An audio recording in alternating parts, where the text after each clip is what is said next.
Hey everybody, if you can give me about a minute, that would be great. Sorry.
Hello everybody. Hold on.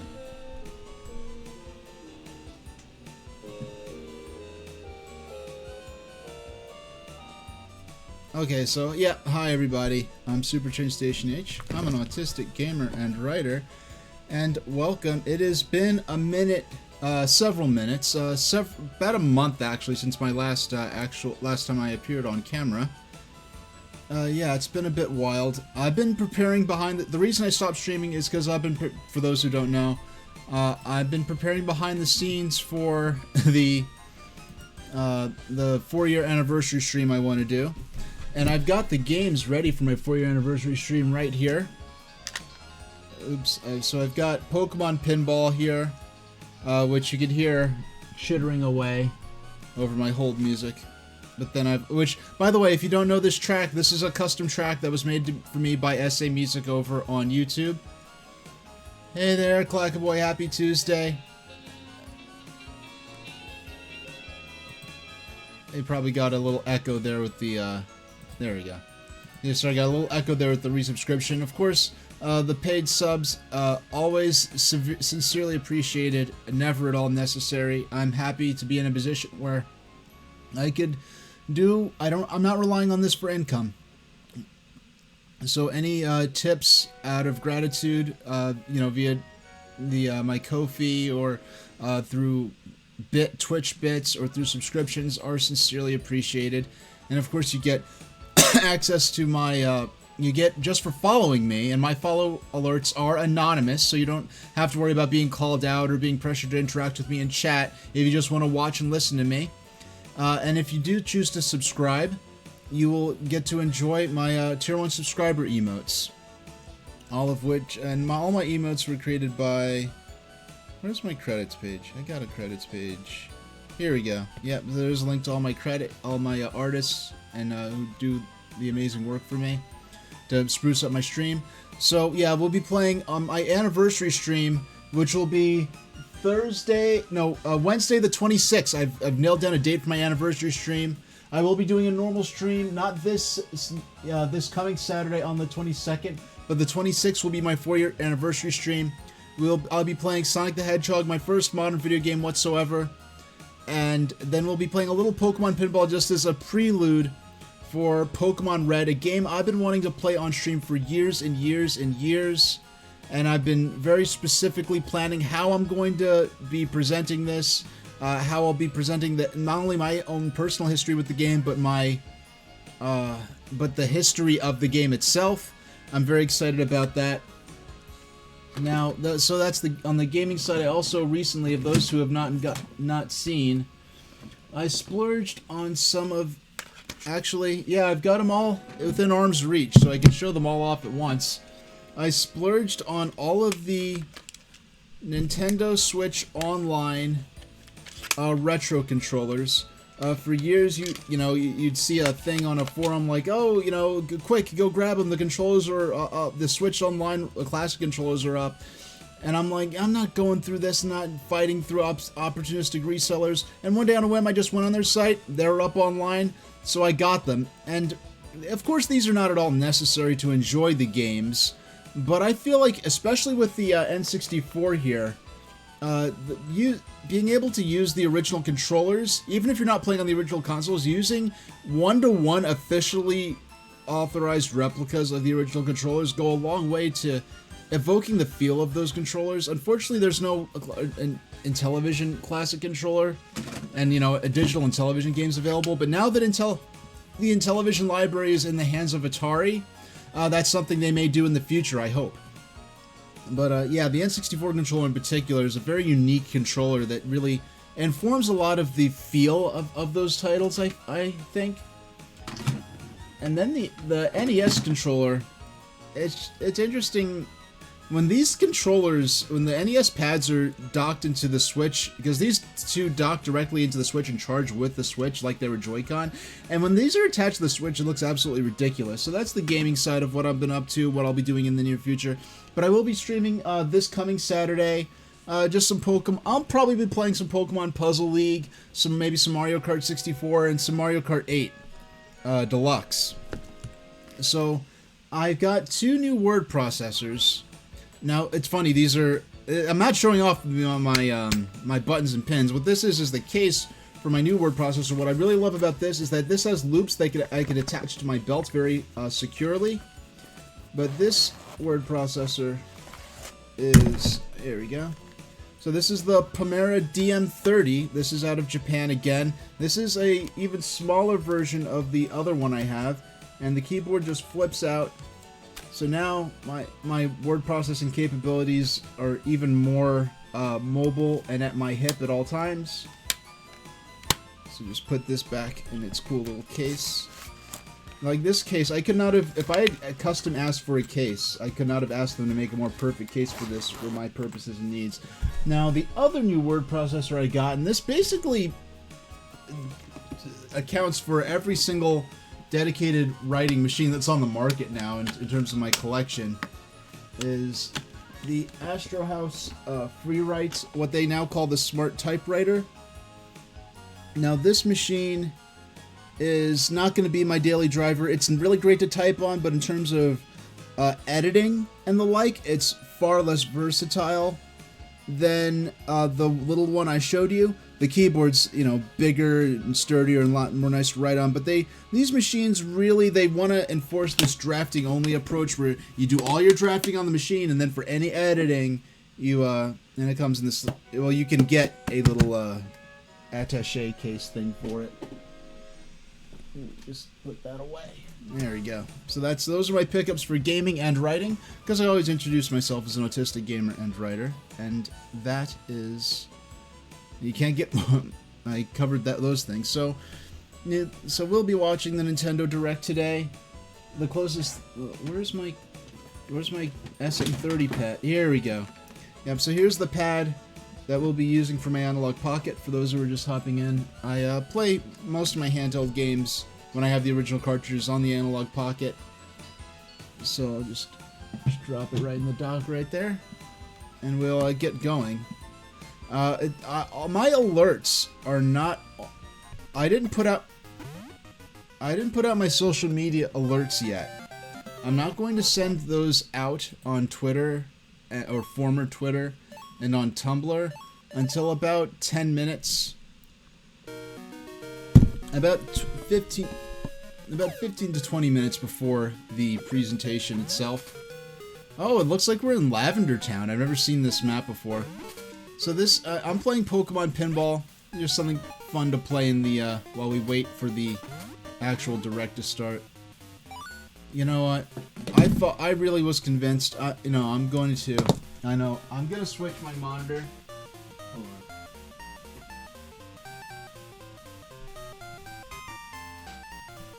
No, I won't. It's better not to mess with my setup now that everything's set up like I planned for it to be. Nah, yeah, because I have... Right now, I'm using my streaming PC across both of my monitors. And I'm using my capture utility to play the game on my monitor that's directly in front of me that I'm looking at now. And there's like a quarter-second delay. And it's really irritating, but I can learn to play with it for these purposes. Anything in particular I'm hoping to announce? You know, there's nothing in particular I'm hoping to announce. What I hope for... This is interesting because this Nintendo Direct, when they announced they were going to do this Direct, they said that the Nintendo Switch successor or that new hardware will not be discussed in this Direct. And by saying that they're not talking about the Switch successor, that's effectively the first time they've ever formally acknowledged or discussed that a Switch successor is being developed. Like when NX was announced, they actually went out and said, "Hey, we're developing a new system. It's codenamed NX." This one, their formal announcement that it's in development is saying that this Nintendo Direct will not discuss it, which is kind of wild. So we're looking at what's probably going to be the Switch's last Nintendo Direct as Nintendo's flagship gaming platform. And so we've been seeing a lot of these interesting little side projects, these single A or double A projects as you might describe them. Things like the Trace Memory or Another Code remake on the Switch. The Mario vs. Donkey Kong remake. Lots of interesting little projects like that are clearly like, this is stuff we're doing to... Yeah, Nintendo's playing a very interesting game right now. Because their position going into the concluding phase of the Switch's lifespan is unique. Because no company in the history of game console manufacturing has ever been in this position before. Because Nintendo, when it comes to a failed console, when a console traditionally, all the new consoles come out within the same 2 to 3 year time span, and if a console fails, and the developer kind of tries to rush in a replacement mid-generation, never before has that mid-generation replacement actually succeeded, and not only actually dominating the market going forward. So if you think of the Dreamcast as a mid-gen replacement for the Saturn, that did not do well, and it ended up being Sega's last console. Meanwhile, you have Nintendo, their least successful home console ever in the form of the Wii U. You know, not counting the Virtual Boy. And so Nintendo went from being a distant third place out of 3 in terms of the 8th generation to having the most successful console of that cycle going into the succeeding cycle. So, and there was debate throughout the Switch's lifespan. Okay, is this an 8th generation system? Is this the beginning of the 9th generation? And what I think we're beginning to see is the sense of console cycles or generations in the traditional sense beginning to deteriorate a bit as the industry changes, as consumer expectations and the nature of the development of this technology changes. Just how we've seen a bit of a shift. Well, Nintendo no longer has a platform which is a dedicated handheld platform. They have a dedicated home device, a dedicated portable device in terms of the Nintendo Switch Lite. But the platform itself, even if the Switch is a handheld-only, portable-only device, the Switch Lite, the Nintendo Switch platform is that of a hybrid system in which its defining characteristic is its capability to be used or deployed in either home console or portable or handheld formats. So Nintendo has to, the Switch is still selling great, so they have to figure out, okay, how do we, the Switch is still selling great, yet all of like the ground lifters, the people who supported Switch from early on have been supporting it with games and accessory purchases, with Switch Online subscription purchases. Those more, I mean, you get to call them for simplistic purposes. We could call them hardcore gamers, people who play games as a primary hobby. They used in like the Wii generation. You could say there is the hardcore gamers who wanted high definition, higher performance graphics on PlayStation and Xbox of that generation, and that Wii was more focused was more emphasized. It placed more emphasis on the casual players, the people who are in it just for a little bit of fun, especially those who did not describe themselves as gamers. That divide isn't necessarily as clear anymore. Man, that sprite art for Voltorb on the display screen in the middle of the table is really vivid. The sprite work in this game is fantastic. And for the evolution theme and like we're in evolution mode right now, we're trying to evolve Voltorb into Electrode. For Ketchum mode and exploration mode, the theme here is the theme from the Pokemon anime. The first opening theme for the Pokemon anime in Japan. And it was cool hearing this because I played this back in the day. I rented this from Blockbuster once and only once. Hold on. Oh, it feels good to be back. Yeah, once and only once I rented this from Blockbuster, and hearing this music in the game was cool, because I did not have access to Japanese episodes of the Pokemon anime, especially even on the internet of those days. Even illicitly posted episodes were something that was quite out of the question, you know, on 56K over AOL 3 or 4.0. Hold on, I got this little itch, I need to scratch it. And I'm so used to not being able to pause when I'm playing versus pinball in high score mode that I kind of forget I could pause during other games. But yeah, but a lot of in those days to spruce up your web pages, in those early, you know, Web 1.0 days, a lot of people would add MIDI background music to their web pages, and so you'd hear, you know, the main theme, you know, da da da da da da na na. You hear that, and then sometimes I'd hear, you know, I'm like, what is this music? Like, this has nothing to do with Pokemon. What is this? Oh, I love this minigame. This minigame is so cute. This minigame is so cute. Okay, we got to the Meowth minigame. Oh, the music is absolute. I love the music. I love the little Meowth sprite. Oh, okay. Come on, come on. Come on, come on. Alright, we have an ad coming.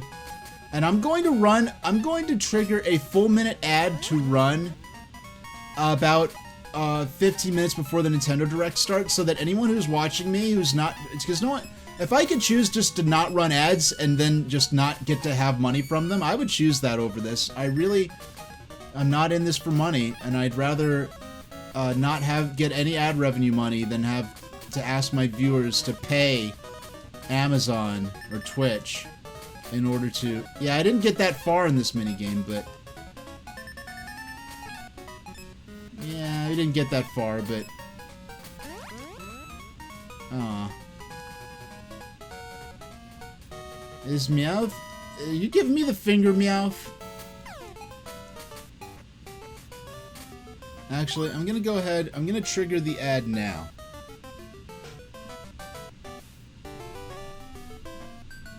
Yeah, I'm gonna go trigger the ad now, so that hopefully the ability for me to trigger...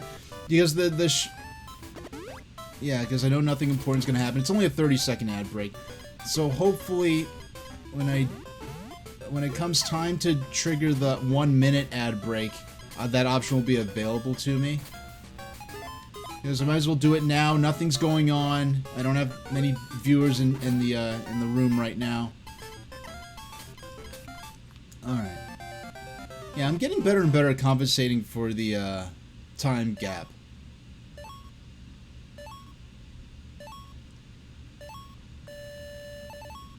$100 spinner turns.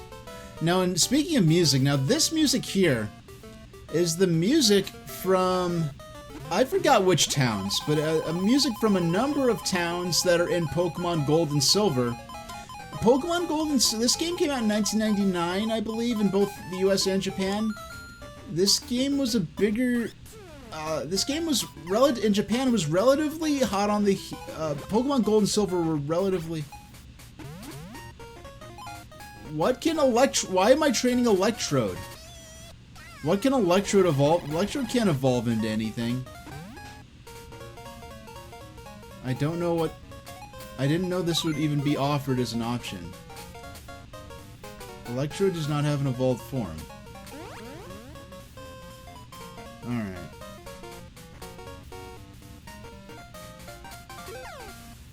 Yeah, so this is the music that's from the opening of the Pokemon anime in Japan, the original opening. So we got one. What do I have to do to get...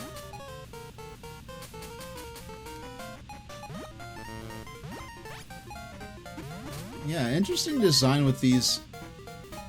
Yeah, I guess there's some kind of gravity weighting the ball. Oh, you know what? It's that arrow. I see. It's the arrow. Because I'm like, in terms of just physics, the ball shouldn't end up into the Cloyster and the Slowpoke chute that much. The way they're directly vertical or perpendicular like that.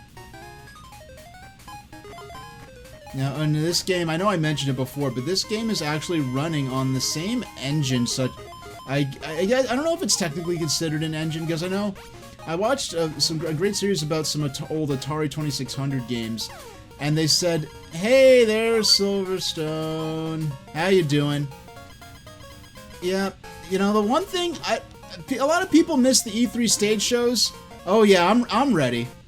A lot of people say they miss the E3 stage shows. I wouldn't say I miss the stage shows so much as I miss the fact that E3 was still a professional event. Therefore, the presentation, the companies putting on the presentations had to let press, employees, and media know well in advance, at least a month in advance, if not at least a week, or maybe 2 weeks, the absolute minimum. Hey, Shell Shock, man, the whole entire, you know, old Rockefeller Center crew is just showing up in my chat. How you doing? Yeah, I was just talking about how I miss that. I don't miss the stage shows of E3 as much as I miss the fact that you knew weeks, at a minimum, 2 weeks in advance when the presentations were going to be taking place, so you could plan your life around them. Whereas now, it's like, they barely... This is Nintendo's biggest presentation of the year. Probably the last Nintendo Direct, the last major Nintendo Direct, certainly, with the Switch as Nintendo's flagship platform. And I was talking earlier about how Nintendo, no company that manufactures home consoles has ever been in a situation like Nintendo's in right now, because I've been saying this for years, they're in a situation where introducing the console a year too late could be as bad as introducing a new console 2 years too early. Because it's a very, very strange situation Nintendo is in, because never before has a console manufacturer had a failed platform and then they rush a mid-generation replacement platform into the market that then goes on to dominate the category for the remainder of the generation and going into the succeeding generation in regards to the release schedule of their main competitors. It's a completely unique situation. And E3 was a spectacle. You know, it's kind of funny how even when Nintendo in 2013 went to doing they called it a Nintendo Direct, and then years to follow they called it a digital event to differentiate it from the Nintendo Direct branding.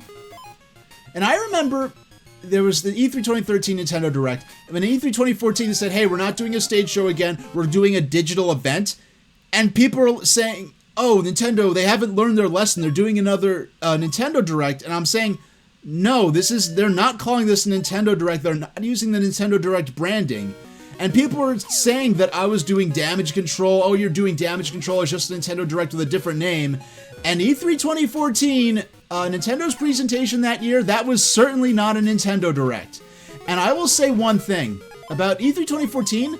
It did not save... E3 2014 was an attempt to save the Wii U, pretty much. Yeah, now the parlance of digital event is commonplace now. But the Nintendo put together as strong a presentation as they possibly could have to kickstart and salvage the Wii U in E3 2014. It was the strongest effort they possibly could have ever made to save that system.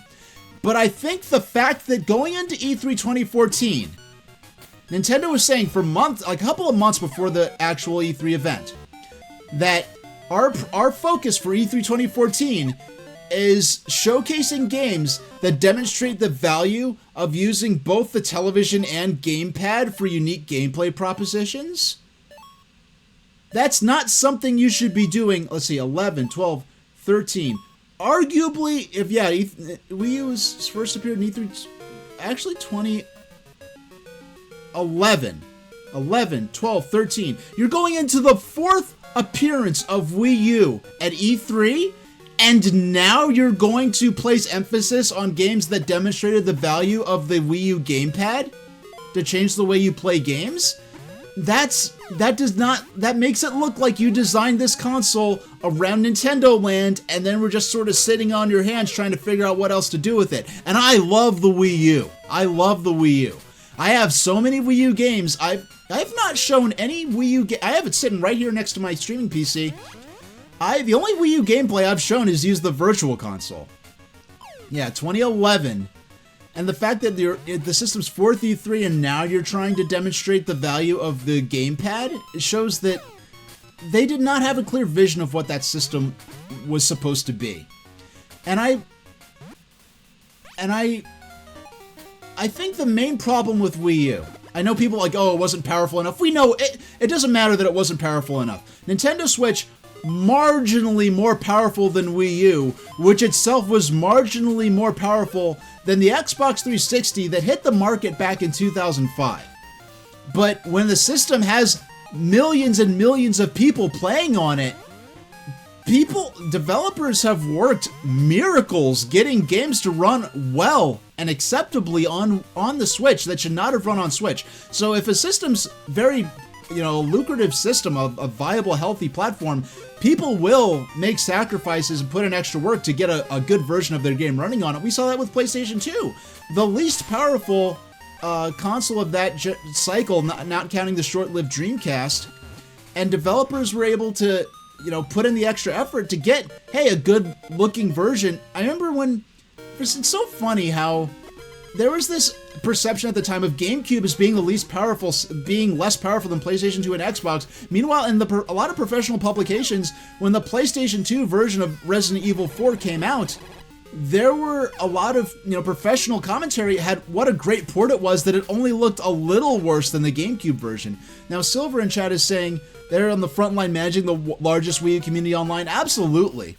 And for me, the reason I did Operation Blue Wave, which was fun to do, but the reason I did that was because when we came out, and it was traditional gamers, people who were established in the mainstream gaming market, people who be called hardcore, even though I don't even necessarily think that applies, but when we became very popular with people outside the traditional gaming audience, this narrative developed that Wii was nothing but casual games, like as though those Mii games and those ultra casual games being put up by third parties were the only thing on the Wii, and that hobbyist gamers, hardcore gamers, were not interested or shouldn't be interested in Wii.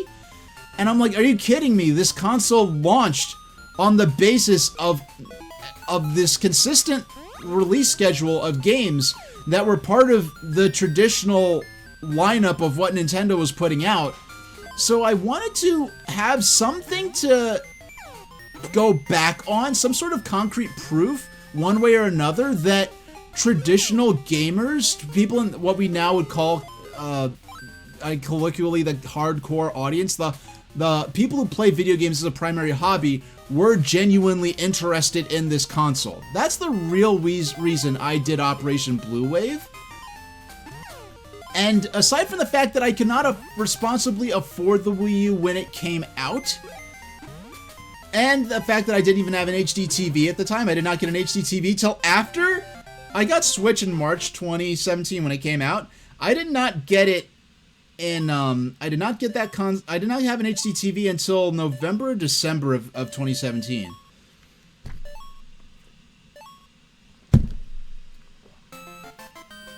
So due to a variety of factors, I did not get the the Wii U when it came out. And then on top of that, so I'm like, I'm not going to do coverage for a console I don't have. It didn't feel responsible for me to try to do that. Then, coincidental to that, I wanted to step away from YouTube and social media to focus on my family life and on my educational career. And coincidental to all of that, when I started seeing things, the moment I really began to question was when Donkey Kong Country Returns came out. Donkey Kong Country Tropical Freeze. Never played it, heard it's a great game, I will be playing it someday or another, but when that game came out and it just blanked out the gamepad screen, and I'm like, I'm glad they didn't feel pressured to force gimmicks into the game that didn't need to be in there, that weren't part of their genuine vision for what the game should be. But it made me think, like, why are you... The unique selling proposition for this console is this gamepad controller with the screen, and you have these major releases coming out that just blank out the screen. And that's when I began to realize what the problem of the Wii U. It's not that it wasn't powerful enough, or, no. I'd say there are two problems. The first is that they tried to take they went from the Wii, which was very inexpensive, and had the simplest controller they could have possibly put out for that system. And then they make a notably more expensive system with the most sophisticated high-tech controller ever made, and are expecting it to sell to the same audience. That's one problem with the Wii U conceptually. The second is, I think, even more severe, is that the two unique selling points of the Wii U were mutually exclusive. They were mutually exclusive to each other. The first key selling point of Wii U was that you could have unique gameplay experiences using both the gamepad and the gamepad screen and the television screen, and using them simultaneously. The second key selling point was that you could have single-screen gameplay using the gamepad and not using a television at all. And it's funny, because even when Wii came out, Miyamoto was saying, when he was asked, like, oh, what might be next for Nintendo, and he's like, I'd like to make a home console that doesn't require use of the television. And so even back around the launch of the Wii, Miyamoto was thinking of ideas along the lines of what became the Wii U's ability to play games on the gamepad without the use of a TV, within short-range wireless communication distance, within the same room or within a small apartment building or a small apartment flat of the Wii U console. But okay, a game that is built and revolves around unique dual-screen gameplay experiences using the gamepad screen and the television screen is going to be very difficult to also have a function where it plays a single-screen experience using nothing but the gamepad. So the two main features of this, it's the equivalent to me of having the Nintendo DS, where a game could either use two screens or it could display on the touchscreen and leave the upper screen blank. The key, I think, what made the DS a success was that you could have the dual screens and the touchscreen, and for the first mainstream game system, game dedicated device to use a touchscreen, the fact that it had dual screens and a touchscreen, it kind of solves a problem conceptually about touchscreen gaming going into touchscreen gaming from a pre-smartphone, pre-tablet perspective, where, okay, you have a touchscreen, which is both an input and an output device, but having that upper screen allows the touchscreen to be fully exploited as an input device with the benefits of it being an output. It allows the touchscreen to be dedicated entirely to input and the upper screen to be dedicated entirely to output, which is a very interesting problem to solve for the first touchscreen handheld. And it's not something that I saw a lot of people discuss. I remember on game forums, and especially technology forums, when you have tech forums, there are people who like the sleekest, hottest, most powerful stuff. So those tech forums tended to heavily favor the PSP. Now, I was a supporter both of DS and PSP. I really was, I was team handheld. Now, I did not want the PSP to dominate the DS and wipe out Nintendo from the handheld market, which is what a lot of people assumed was going to be the case. I mean, there's one quote now. I'm gonna do a rerun actually of a lecture I did about the early history of the Nintendo DS, and with a lot of discussion with comparisons to the PSP. And there's one quote, and it's a sentiment I saw a lot back then. And the quote was, "DS versus PSP is going to become the new example of choice when it comes to Nintendo stupidity." When it's like, when you measure the DS to the PSP is so obviously better in every single way that it's obviously going to crush the DS, and the DS isn't going to survive a year on the market in a world where PSP also exists. I can tell you exactly when that'll be. That will be Thursday. That'll be Thursday at 6 Eastern Standard Time. It'll be pre-recorded, but I will be present in chat. But on that I'm also going to post it on YouTube. I'm also going to post this on YouTube, so it'll be available to watch on YouTube, and I'll be streaming it as a rerun here on Twitch. And so when it comes to thank you, Silver. And I do catch your stuff when I can. Sometimes it's while I'm driving and I just have you on in podcast form. But when it comes, so that was talking about the Wii U. DS versus PSP. There's just the whole idea that, I was like team handheld at the time. I was just so excited and I love Game Boy Advance. I love my SP. I was so excited that portable gaming was advancing so quickly. But what I was getting at was, you're gonna open up a YouTube channel specifically on DS. This is a great time to do it, because this is the 20th anniversary of Nintendo DS. And of PSP in Japan, at least.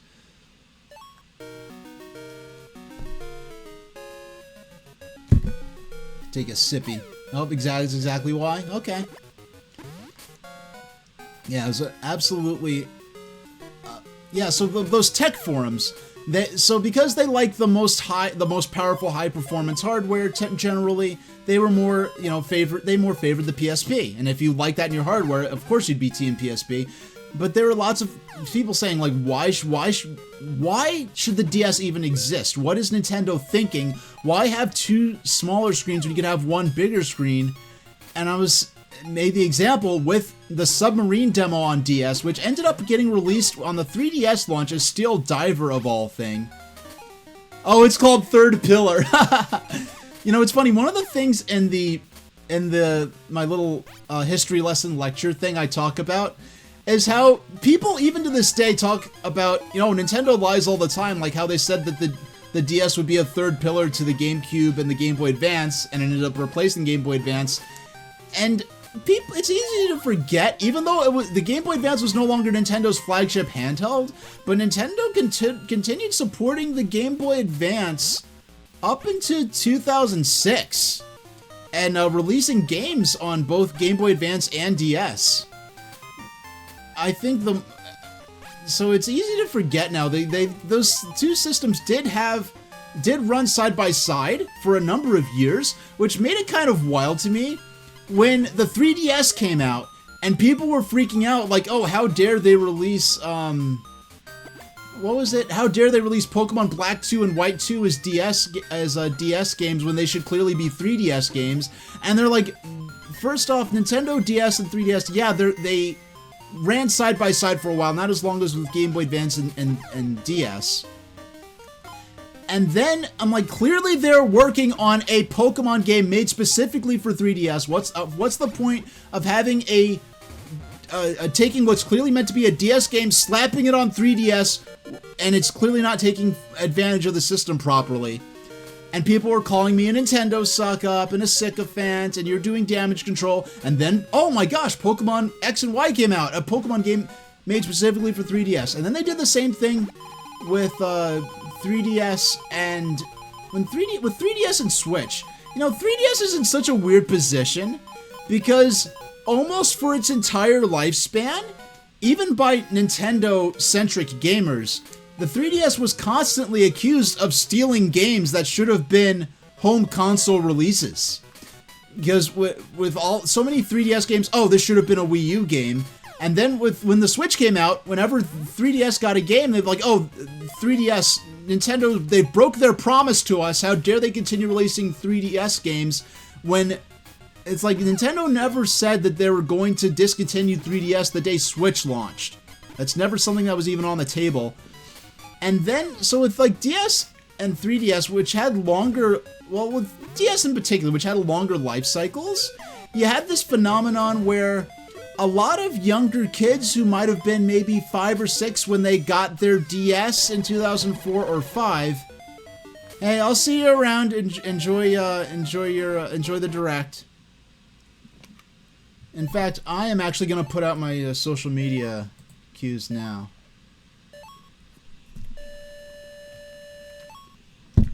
Yeah, so there's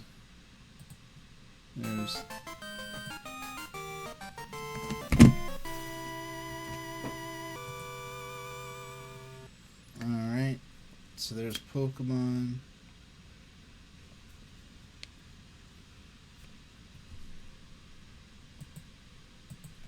Why is it taking...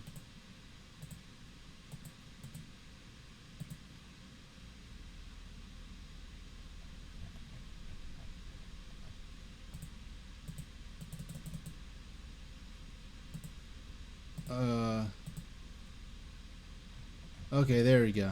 There we go. So there's the Tumblr link. And let me just post on former Twitter.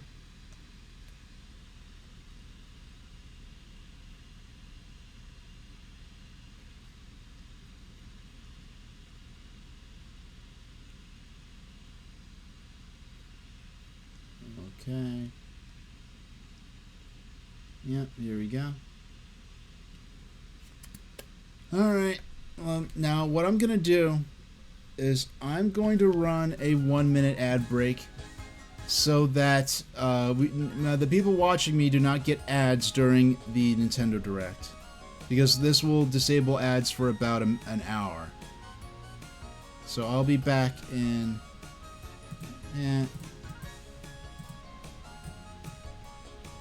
Actually...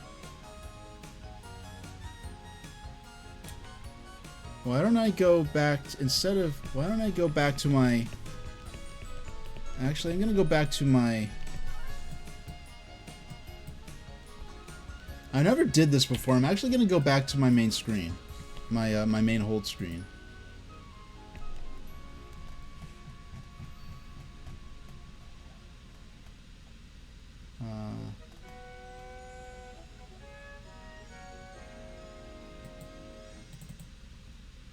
Hold on.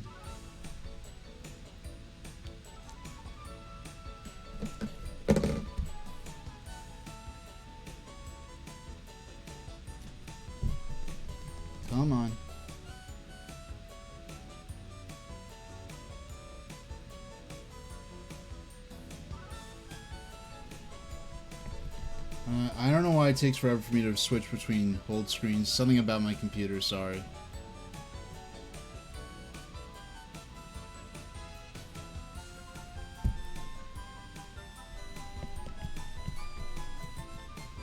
Alright, there we go. So I'll be back in 5 minutes. I'm going to run an ad now, and we'll come back and we'll get ready for the direct.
Alright, so we're gonna play a little more Pokemon Pinball while we wait for the Nintendo Direct to start. Hello everyone, if anyone is just come in since then, I'm Super Train Station H. I'm an autistic gamer and writer, and right now we're waiting for not the Pokemon Direct, for the big Nintendo Direct of the year to start.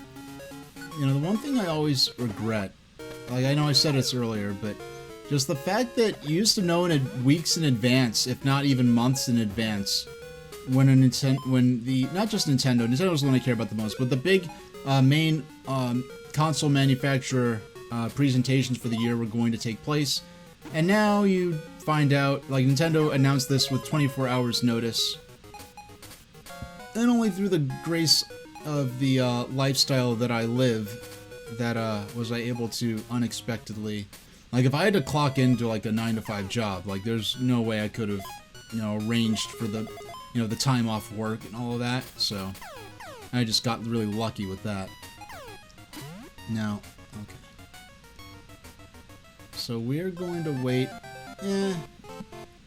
until about 5 minutes in, and we'll switch over to our main layout. That little thing in the corner, like that little Nintendo Direct, that's not just a little image I have. That's the actual YouTube video for it. That's the actual YouTube live feed. And it's gone to the point where it's an actual video you could enlarge or go into theater mode for and the like, so.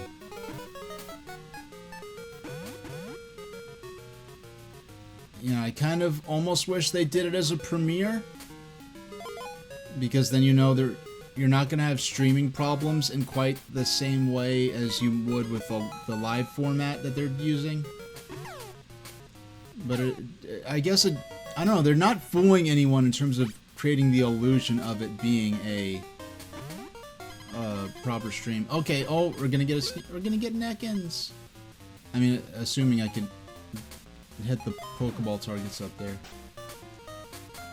It's kind of, I mean, they're Voltorbs, but it's kind of funny that you have to knock into the Pokemon that most resemble a Pokeball in order to catch a Pokemon on the red table. Come on.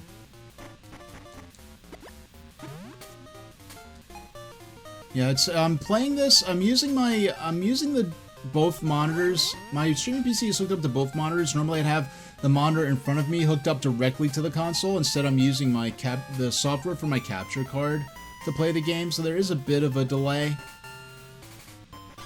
Ironically, a pinball game is, even though the action is so fast-paced, it's a little more, I guess, stable, a little more sturdy than some might. Oh, come on. Yeah, it's a little more playable than, I guess, a platformer. There's lots of here. Yeah, there's a delay and there's a lot of fast-paced action. Darn, I did not get it. This is like I think the first time I can think of that I ever failed to catch a Pokemon while in catcher mode. But I can say,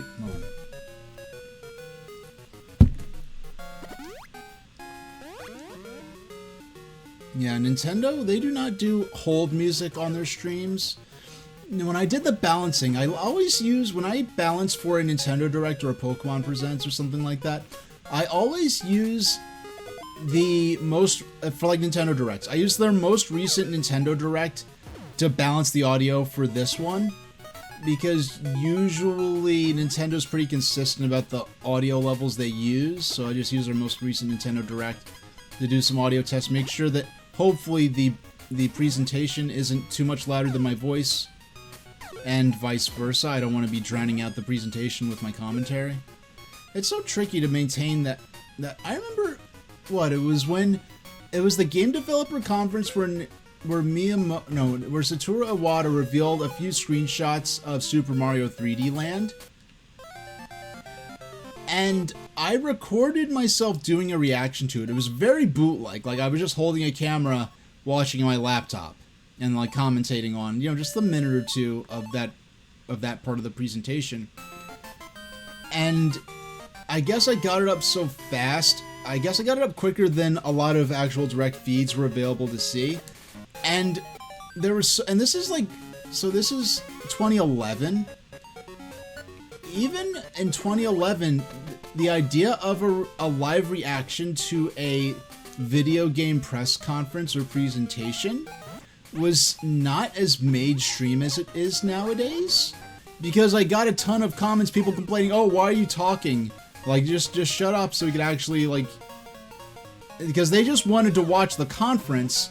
They didn't understand that the point was my commentary of it. But even within the realm of commentating on a press conference, you have to maintain that balance between saying things that, you know, giving pertinent feedback that anyone watching for a live reaction would want to watch it for, while also not talking so much you're missing important information that's being explained or shown during the presentation. Like, I mean, I remember with the E3 2011, the reveal of Wii U, they deleted it because it was very embarrassing, frankly. I wish I saved it before they did, but there were some video. It was a bunch of hardcore Nintendo not just fanboys, but not just fans, but fanboys, like partisans, that were managed to not know. They were among those that were confused by the reveal of Wii U and thought it was just a new controller for Wii. In spite of the fact that Nintendo called it a new console and a new system a total of, I think, 30 times on stage during that presentation, even though, yeah, the presentation was still bad because it confused so many people, but these are people who should have probably known better. But even worse than that, when they show, like, when they show the concept reel of the Wii U gamepad, they say, you know, play on the new controller, and they start chanting, like, aha, you idiots were wrong, it's not a new console, it's a new controller. Like, no new controller, go F yourself, no new controller, F yourself. And they're, like, singing and chanting this, and they ended up looking very, very silly. Now, I was at the Nintendo World Store. Actually, I guess now's a good time to go to our main presentation screen. Now,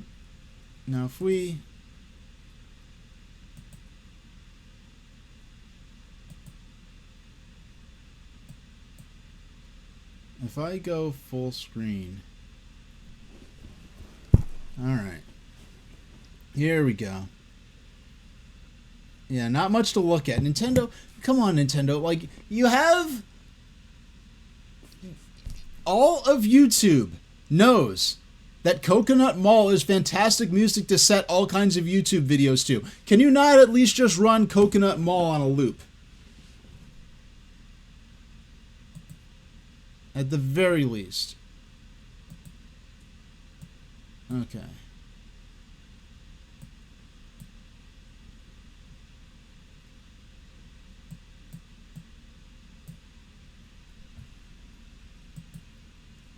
Very, very slow. And yeah, I know my webcam window is probably smaller than it is for a lot of reaction YouTubers, but I really think I think the actual presentation is sort of more important than seeing my face. You can see me, you can see my facial expression if I go like, oh my gosh, you can see that. So I think this is a perfectly fine size for me to be at for this.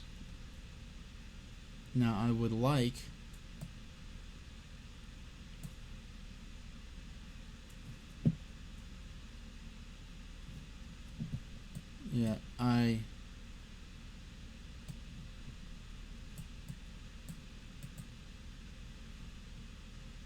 when I'm trying to adjust the window on my monitor, and the interact window and my broadcast software lets me interact with the web page I'm feeding this off of. It's being very, very slow in responding to my desires. And we're at less than 60 seconds. Okay, here we go. Here we go. Oh.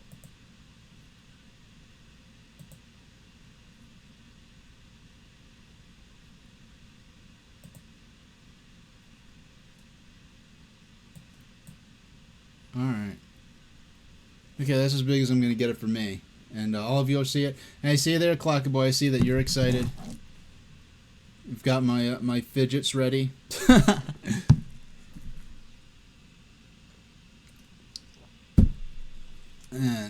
No, this really does feel as hype as the old-timey, you know, being in a Nintendo World Store, you know, counting down till the presentation starts. Okay, it should be starting right now. Here we go, here we go. Big announcements. Well, I don't care. I don't want big ones. I want ones I care about. There are things they could announce that I'll be excited for that everyone else is going to consider filler or trash. So.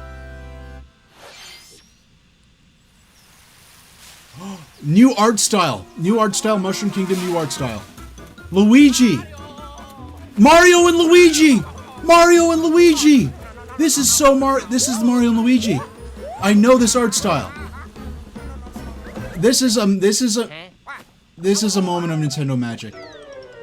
Luigi. This is Mario and Luigi. This is the kind of stuff I was hoping for.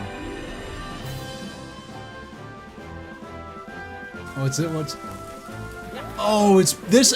I have been daydreaming of this for more than 20 years. I've been daydreaming of this for more than 20 years. I never thought Nintendo would do it. A full 3D Mario Luigi like, and I always thought this watercolored style would look fantastic in a polygonal 3D game. Man, this console is drowning in awesome Mario RPGs.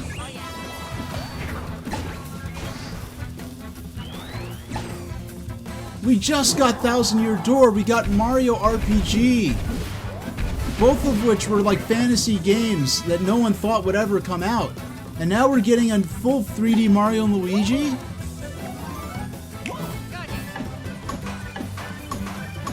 Oh yeah, this looks great. And it looks like there isn't any major gimmick to it, which I like a lot. Snoutlet. That sounds like a Pokemon name. But yeah, I like that. This is like the first. It doesn't look like there's any major gimmick to it, which I like a lot. And this is arguably the first time since Mario and Luigi Brothership, of course. Fantastic. Fantastic name. Fantastic copywriting. Hello, there. everyone. I'm Shinya Takahashi, and I'll be your guide for today's we're off to a Nintendo great Direct. start. That was the first new entry in the Mario and Luigi series in almost 9 years. Mario and Luigi Brothership.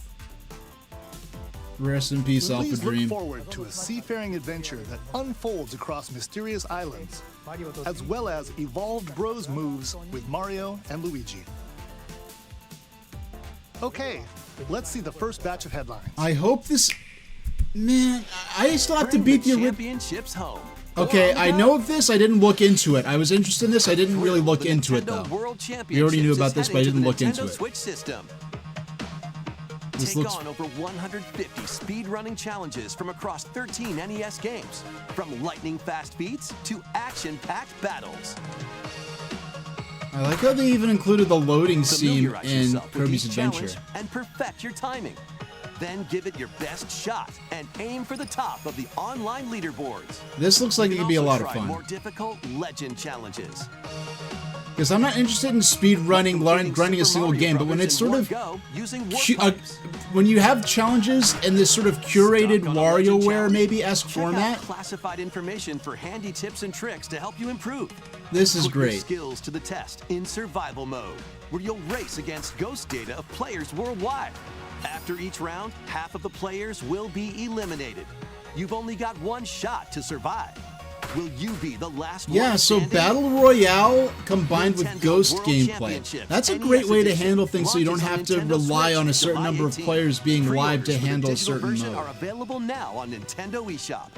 A deluxe set containing a physical version of the game and other bonus items is also available for pre-order. The final battle of Fairy Tail is about to begin. I have no clue what this is. Looks very... Whatever it is, it's definitely anime. Relive the climactic Alvarez Empire arc from the hit anime Fairy Tail in this Okay, action RPG. okay. I was gonna say, like, I know there's an anime or a manga or something called Fairy Tail. I didn't know if this was actually going to be it. I should have known by the way the word tail was spelled that it was proprietary in nature. Use different kinds of magic based on who's in your party. Work together with your teammates to Yeah, take the down new info powerful on the enemies. NES, NES Champion, whatever they wanted to call it, that was cool. Because I've had both of the NES Classic games for Wii U. I've had those for years with plans to play them eventually. Embark on a multi-dimensional journey. Is this one we knew From about? Final Fantasy series creator Hironobu Sakaguchi and composer Nobuo Uematsu. Man, comes how the old that turn-based guy's? RPG Fantasian. Bless Nobuo Uematsu. He's like still making music after all these decades. He's not a young guy anymore. Leo must confront an evil entity threatening all mankind. That just shows he must really love what he's doing, because he definitely does not need the money at this point. Skills are the ticket Just the royalties off official One-Winged Angel remasters alone is probably enough. If I could just have all the music from the One-Winged Angel licenses for all those official remixes of that alone, I'd probably be set for life with the relatively modest lifestyle that I like to live. One shot. Yeah, I definitely. Another RPG. I definitely, even if I was interested in playing this personally, like, where would I have the time for it? Because I've got to finish Mario and Luigi. I want to play Thousand Year Door before the end of the year. Wait, I forgot. Did they even check? Did they even say anything about a release date Another for? sport is coming to Spoko Square. Oh, they're still supporting this. Because I know people chalk this up as a failure because it didn't sell in numbers like the original Nintendo, the original Wii Sports. I'm like, that's not a realistic expectation. That was pretty unique of an event culturally, not just in terms of gameplay, but in terms of like the zeitgeist of the age. Wii Sports selling the numbers it did, that's not going to happen again. And score as many baskets as you can within the time limit. Up to 4 players can also compete in 5-streak battles. Spoko Square. I guess that's what they call their... Play, you can team up with players worldwide in 2-on-2 online matches. Cool.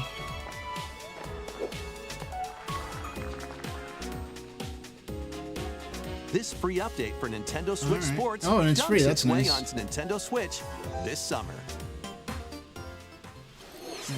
I didn't realize that the Switch Sports wasn't using the Woohoo Island setting. Now let's see what this is.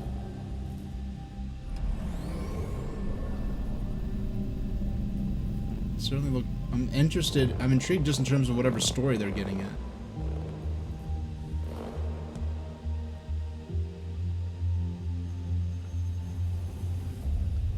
Okay, this is gonna be one of those emotional indie platformers, I'm guessing, with lots of environmental storytelling.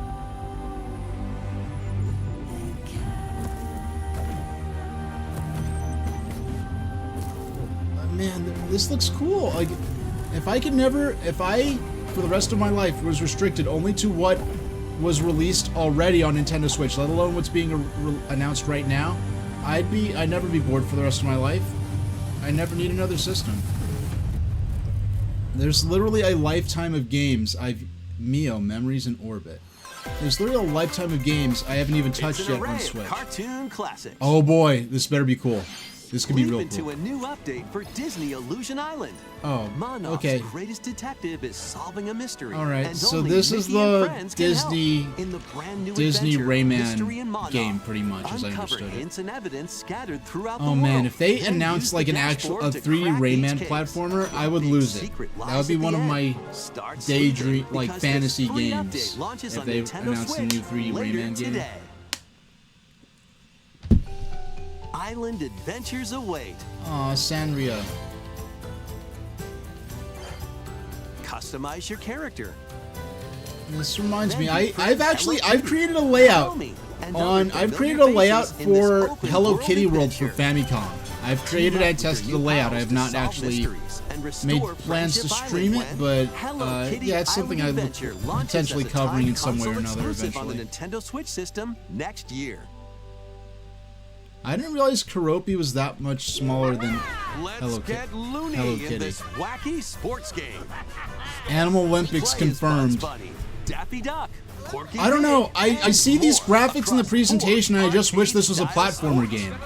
Unleash Because the full power graphics, of acme like across the iconic levels character in up models, to the presentation, the 4-player art style looks local great, co-op. but I'm not interested in playing a But sports game. watch out for falling anvils. Looney Tunes Wacky World of Sports crashes onto Nintendo Switch this fall. What's up, Doc? Yeah, I know it's Warner Bros. Not Disney, Game on! but you could pretty much Emergency meeting. recreate the New animal soccer crewmate scene from and Bed Knobs imposter and roles are being added Broomsticks. to Among Us. Alert others when eliminated as a noisemaker. Plant tracking devices on others as a tracker. Or turn invisible while taking out players as a phantom. Suss things out when this free update for Among Us sneaks onto Nintendo Switch. I never played later that game. today. Probably never will. Not because I am opposed to playing it, just because I have so much other A stuff I want to monster cover. army is at your command. This is Felicidad, a realm of monsters. Those who command and raise them are I called love that- Farmagia and play a vital role in the I'm land's so glad that civilization. like 10 monster of training Farmagia games must rise have up been against the oppressive liberated Magus to from stop just his being vicious reign Pokemon. of the underworld. I mean, yeah, there's Monster Rancher Raise Digimon, monsters but the and lead more them into the the more fight against monster the Magus' training army. games and Plant more seeds, unique takes on this concept, then the cultivate more pressures on Game Freak and to actually harvest them to put make your buddies rudimentary come to life. quality control into their games. Oh, that's cute. You grow They them can then be like trained for plants. battle. Well, this looks like Pokemon Give X commands to your Pikmin. monsters and exploit enemy weaknesses in action-packed combat. Merge all of the battle buddies in your party to call forth a giant fusion summon and wreak havoc on your foes. Yeah, I'll never play this, but I'm glad there are more monster training games out there. Join the rebellion to stop the Magus in Farmagia, launching on Nintendo Switch November 1st. Nice. Oh, it's by Marvelous. Okay. Oh boy. This looks Donkey like Kong Country Returns, originally released on the Wii system, is barreling onto Nintendo Switch. okay. in I played the original villainous once and I T-Town didn't like the has force motion hypnotized the controls. local wildlife and stolen Donkey Kong's precious banana horde. So if they've gotten rid of the force motion Obstacles in the controls way? from the Just stomp Switch 'em? version, you know, I came so close to saying that I would like a remake of this game. But I, roll on even through. as I was while I was playing Pokemon Each Pinball level before is this started, filled I was with thinking, hijinks, but they're no hey, match for these I would tough like a remake bananas. of this game, but they already did a remake on 3DS, so I don't know if they'll do another one so soon. And I was gonna say, I borrowed this game from a library back when I had an awesome library that rented out video games. But I did not. And even hitching a ride on Rambi. But heck, I mean, There are plenty of transportation I still haven't methods played. available. I haven't played through Pass a Donkey Kong Joy-Con Country yet. controller to a buddy for two-player Yeah, I local have to co-op. play Donkey Kong Country. Because I have the means to play that game and I just haven't Healing yet. levels are in store, including the additional levels from the Nintendo 3DS version. Nice. Oh, that bat is so Donkey cool. I Kong like that Country design on that Returns bat. HD swings onto the Nintendo Switch system January 16th. Just seeing the One of date Donkey Kong and 2025 for Diddy Kong's anything jungle is just like, escapades returns in HD. wow, that's like a billion years from now, and also Plenty of that's only a wild few months actions from and now. Antics are in store with these Kongs. Next, please take a look at this. Okay, what you got? Let's see it. Zelda?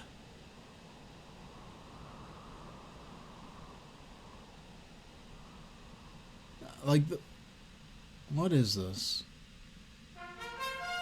Okay. Alright, okay. The art style looked a lot like the sort of when they go to flat mode in that. Yeah, that mural looked like sort of when you go into the flat hieroglyphic sort of mode in Legend of Zelda: Link Between Journey Worlds. with allies to face the arch. You know, I almost wish they on an epic Okay, adventure. so the Dragon Quest III is getting an HD 2D remake. This is Encounters. an ideal game for this art style, because this is like I think the third game to have this sort of style. And formidable monsters await. Because they did Octopath An Traveler, iconic RPG, remade Triangle in Strategy, and now HD this. 2D. I wonder if they actually have that phrase trademarked, HD 2D. Forge your own path.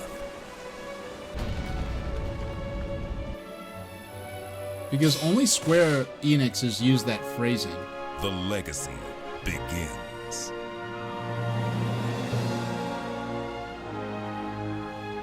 You know, it's kind of funny. Dragon Quest I know we're in the middle of HD the 2D FF7 remake project, but if they wanted to do a more Nintendo direct Switch, remake, November this 14th. would be of FF7. Even though the art style kind of post-dates this art style predates. This art style is emulating something that predates FF7's era. That wouldn't be a bad choice if they wanted to do that.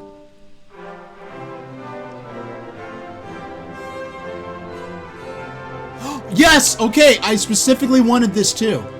I specifically wanted, like, I would love Dragon Quest 1 if they did, like, I don't know if I said it out loud, but I would have loved Dragon Quest 1 because, but do I play the, I have access to the original. I know it's very primitive by today's standards. It's so tough. It's so tough trying to decide, do I want to play the modern versions or do I play the historical versions? It's so tough to even approach how you want to cover these historical games now. But I'm glad that more main, actual publishers and developers are doing this themselves rather than just leaving it to the realm of fans to do as fan projects. We hope you're excited to play the entire Erdrick trilogy, now in HD 2D. Let's continue with more headlines. Yay, have some Funko fun. Pops. Co. I personally don't find these Say hello to particularly appealing. Jaws? I feel like He-Man? Funko Pops kind Great of, Scott! Is that Marty McFly? they're The world of defining Funko characteristic is coming to life in this of a Funko action-adventure Pop mashup for the ages. is Play with more than to 60 characters as you explore locations based genericize on over 20 these really movies, iconic characters TV shows, to and make more. them look as similar to Use each other special as skills and possible crafted to the gadgets point where to they often explore barely epic worlds, like Freddy each with Fazbear. their Okay, own that unique looks like the puzzles, character. I'm not even hidden familiar with the areas, source and material, familiar foes. but most of them are Dinosaurs from barely Jurassic World recognizable. and Cylons from Battlestar Galactica. They're certainly not toying around. Unbox the universe when Funko Fusion pops onto Nintendo Switch September 13th. We've got a smorgasbord Spooky, of silly, and spooky, strategic. What's this silly, gonna be? and strategic games. Oh, they're all different games. I thought it was just gonna be one game. Ready for an adventure of ghoulish proportions? I never played Summon your Luigi's courage Mansion Dark Moon on and the explore on the multiple DS, mansions. on the 3DS. I Filled wish they with would goofy have. ghosts. I know they just did the 3DS remake a few years ago of Tricky Luigi's traps. Mansion. If they did other Luigi's Mansion 1, supernatural I'd shenanigans. probably start with that. Luigi's Mansion 2 HD launches on Nintendo Luigi's Switch Mansion June 2 27th. HD. Pre-orders are available It's kind of now funny they're calling it on Luigi's Nintendo Mansion 2 eShop. HD when the original game on 3DS was Quirky called little Luigi's Denpa Mansion Man. Find 'em, Dark catch 'em, Moon. and lead 'em on a joyful RPG adventure. Explore dungeons and battle monsters. I've heard a lot. This is a remake of the game. Customize all I've sorts heard of Pete outfits. Dorr talk about Decorate it. your island however you'd like, and more. Plus, up to 4 players in local co-op can team up to catch special Denpa Yeah, Man. isn't this one of those games The that new was like Denpa Man trapped is on free to play 3DS or and Wii launches as a U? timed exclusive on Nintendo Switch, July 22nd. Wow, I like how that was just very explicitly a Lincoln Log House over Strategize to away the in right. this tower defense installment of the Metal Slug series. Metal Slug Take Attack control of your Reloaded. forces and pulverize enemy strongholds. Choose from over 300 units with different abilities. And build out your decks to win tactical tussles. Yeah, I did not even You can know that this also game slug existed. it out with other that players in this is a online re-release battles. of, so. Metal Slug Attack Reloaded storms onto the Nintendo Switch system later today. Oh, I think that's our first shadow drop of the day, actually. Embark on an expedition of the damned. We're about in halfway this through the eagerly Direct at awaited this point. sequel to the gothic roguelike RPG. Board your stagecoach and set off across a decaying landscape to You prevent know, an I've heard of apocalypse. this game, this Fight series, off but this is the nightmarish first time fiends I've in actually seen any turn-based gameplay combat. from it. And upgrade your abilities after each deadly run. Nah, Darkest not my style. Dungeon 2 launches on Nintendo Switch. I mean, the game's called July Darkest 15th. Dungeon after all, but Pre-orders yeah. begin later today Well, and on Nintendo I tend to be eShop. into more lighthearted fare. More classic titles are on Yes, the way. thank you. Thank you.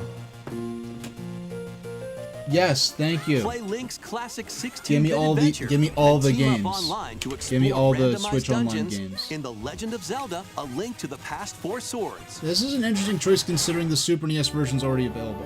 Nice. Experience the remake of I mean, I already Samus's have first the actual adventure in cartridge and played on my Metroid Analog Zero Pocket, Mission. but I'm glad it's here. Plus, coming to the new Nintendo 64, Nintendo Switch Online Mature 17 Plus collection of games. Yes! Yes! Brave the dangerous Yes! lost land to stop the campaigners' I was- nefarious schemes in I was Turok, going to play, Dinosaur eventually Hunter. I was going to play the remake of this, now I can play the And- original. Great. Perfect Dark. Nice, nice, Infiltrate a nice. corporation to end their alien conspiracy in Perfect Dark. Now with online Nice. multiplayer. Oh, with online All 4 multiplayer. I was games never will a be big into available multiplayer. for Nintendo Switch Online Plus. Is this all expansion we're pack getting members for- later I today? mean, it sounds ungrateful, but I was hoping for a little more than that. But Set I'm happy sail with to save the what day. they announced. I was hoping like maybe Survival Kids. I mean, that's a bit of a, This is for Game Verona, Boy, a Game young Boy woman Color. with the ability to communicate with phantoms. I really, yeah, Take all of this, girl. Join her on a journey I to really save her hope friend that Ash. they don't start pulling games off Nintendo Switch Online when the successor comes out and making them In this exclusive to new the installment successor. in the Phantom Or Brave it would be series. so cheesy to only, like, Nintendo has an opportunity to be such a on butthole with how they tactical handle, turn-based you know, the Nintendo Switch Duo or whatever Where it you ends up being combine the called, phantoms you in terms of befriended making, with objects having in various ways. contiguous available access to these Switch games that are on the Combine Switch phantoms with Online, you certain know, the objects classic to games there on maneuver NES, Super NES, N64, because they can start pulling games from Switch Online and make them Combine with only the available cannon for to Switch attack a large Duo area. Online owners, and I hope they don't do crap like that. A fan to blow enemies around. Yeah, lots of Or creativity in terms combine of these with Morona mechanics, but herself this for is never something I'm show-stopping going to play. abilities that can turn the tide of battle. I already started both Super Phantom Mario Brave, RPG The Lost Hero, and launches on Nintendo I already Switch started Mario next RPG year. and Mario and Luigi, and haven't finished either of them. So, This one's gonna take you for a ride. all right. Street. 7 arcade games featuring Marvel and Wow. Capcom characters are fighting their way onto Nintendo Switch. As Okay, one good. collection. I'm not in the fighting game community. I don't care about fighting games, but just in terms of the licensing alone, this is a big deal. Because these games, you have to think, when you think of Capcom Marvel games, these Marvel games by Capcom were made at a time before Disney purchased Marvel, and when the Marvel IPs were considered far less valuable. So for Capcom to be able to work the deals and licensing out with Disney to re-release these Capcom developed Marvel games and these Marvel Capcom crossover games is a big deal. Marvel vs. Capcom Fighting Collection Arcade Classics. Yeah, launches on that's a Nintendo big Switch deal for this to be year. available digitally. I think this is the first time since Disney purchased Marvel that these have been available. New Mario Party. Bigger, bolder Mario Party. Latest Please don't game mess in this the up. Mario Party series takes place on an enormous island resort. They've done this Ready to before, jump Islands. into the biggest Doesn't mean it's going to be selection good. of They've done Mario Party mini Island games tour. yet in Super Mario Party Jamboree. Oh, it's a Super Mario Let's Party see some of sequel. the new Interesting. boards where you'll compete to collect the most stars. Take the escalators to travel between I never floors played Super in Mario Rainbow Party. Galleria. Use in-game coins to get a star at half price when they're on flash sale. It's sad how they have to say in-game coins to differentiate that, no, we're not charging you real-life money for this. Roll 'em Raceway. With the new turbo Oh no, dice cars you can confirmed. move up to 40 spaces with a lucky roll. Cars confirmed. Here on The game is Google Lagoon, dead now. the We're going ebb back and to flow of cars. the tide I know they're can not all in the change car your path. together. And things really get mixed up when the volcano blows its top. Along with 5 new game boards, 2 boards from previous Mario Party games make their return. Yes! Some mini games are action-packed challenges. I would have rather Trials, a I would have battle rather of those wits, boards been and released more. as part of And as some are DLC for controlled by gently Superstars, shaking just because that or game's all about tilting your old Joy-Con experiences. controllers. With over 110 mini games, there's a wide variety to enjoy. Okay. Also, up to 20 players can go head-to-head online in the Coupathlon mode. Compete against your rivals and aim for first place. Try your best to This come is out gonna on top. this is gonna be, yeah, I'm getting this one. Aside from Mario and Wait, Luigi, this is the there are first even one I more new modes? The biggest Mario Party yet will soon be underway when the Super Mario Party Jamboree game launches on the Nintendo Switch system October 17th. Mario's October 17th. That's That around the was same time that latest Superstars installment released in back the in Mario 2021. Party series, Super Mario Party Jamboree, with new boards, Super minigames, Mario Party Jamboree. Jamboree is a 20-player type of a online party. gameplay and more. Why didn't they Get just ready call it for the Mario Party biggest Jamboree? Mario Party in series history. And now, please take a look at this. You still got another 10 minutes. This looks like Zelda. It's definitely Zelda. A new 2D Zelda. The 3DS Zelda team was never dismantled, so it very well could happen. So we have Link saving Zelda at the outset. Something's got to go wrong. Oh! With his last... Are we playing as Zelda? We doing this?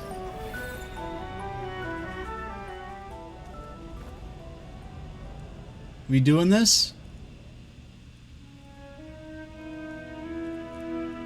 Oh, look at that Hyrule.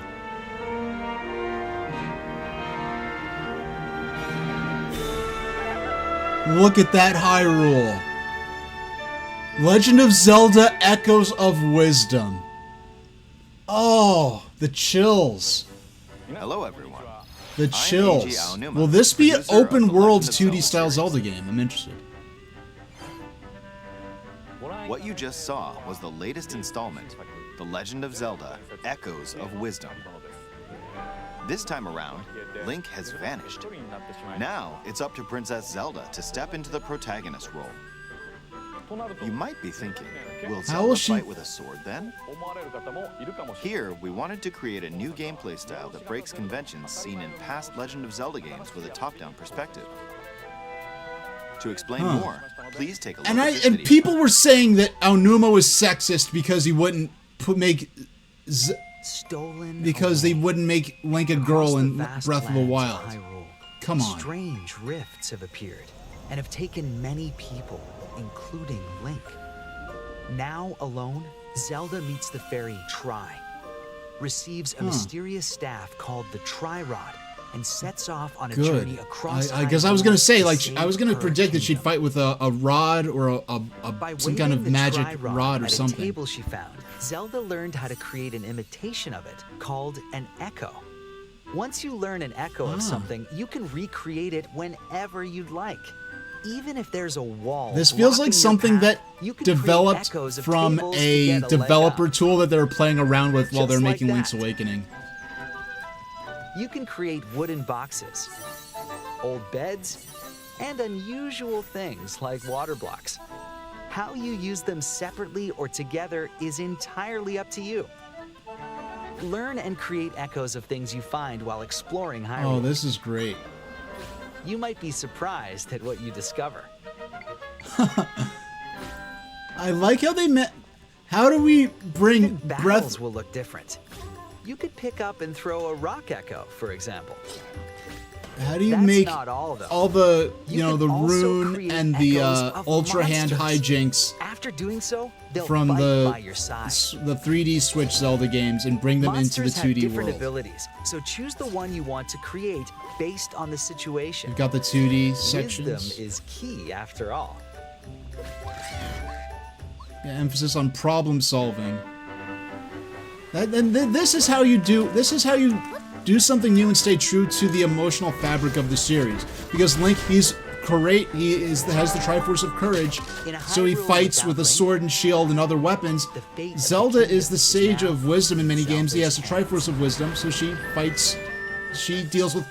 She's How was that? intelligent. She uses her problem-solving I hope you skills. enjoyed this demonstration of the Echo In an ability, action which context. channels Princess Zelda's wisdom. There are a lot of echoes in this game. To be honest, I haven't counted them all yet. How you solve puzzles and battle enemies will change depending on the echoes used. In short, we've created a game where each player's experience will be different. Oh my Legend gosh! of Zelda: Echoes of Link's Wisdom Awaken- launches September 26th. September? A Nintendo This is- Switch Lite system. this is inspired happening by the too Legend of Zelda fast. series will also be available at launch. It's almost We hope you're July. looking forward to playing as August, Zelda September. in This is new like adventure. 3 months and change away. Now, I'd like to return this moment Nintendo, I've stolen you're away spoiling back me. to Mr. Takahashi. Thank you, Mr. Aonuma. Now all I have to do is stop Please playing look these forward 20 and to the 30 and newest 40-year-old entry in the Legend of games. Zelda series. Let's Oh see my a gosh. few more headlines. Let loose and party on. I am gonna mute.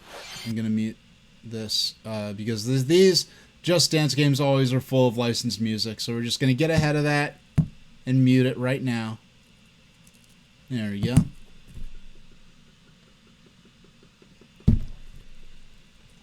Yeah. And so yeah, I don't. How am I gonna if with all the games announced and released for Switch, if I can never purchase another console again, and all I was left with is what's currently available on the Switch, I'd never be bored for video games for the rest of my life, and I say that without any exaggeration or hyperbole. This is, in every regard other than the quality of your online gameplay experience and having high performance, high resolution visuals for the time period, Switch is one of the greatest systems ever made. A new Lego adventure is on the horizon. Another game I'll never play. It's the world of Horizon in Lego form. Join Machine What? Hunter Aloy on a quest to save the world from an ancient evil. Journey through lush How are we landscapes. playing? We're getting a deep into the Horizon cauldrons. Zero Climb Dawn over the tall necks Lego and traverse other crossover locations inspired by on the original Nintendo game. But Switch. be This is careful. not something that was on Swarms of my bingo machines are card. lurking everywhere. Use an array of gadgets like blast boots and gravity bombs to hunt them down. From the This nimble is, watchers, I mean, if this was already announced, The mighty sawtooth. you know, but this is the first I'm you hearing might of even it. come across the This is fearsome surreal. Thunderjaw. As you progress, you can help Aloy rebuild her home.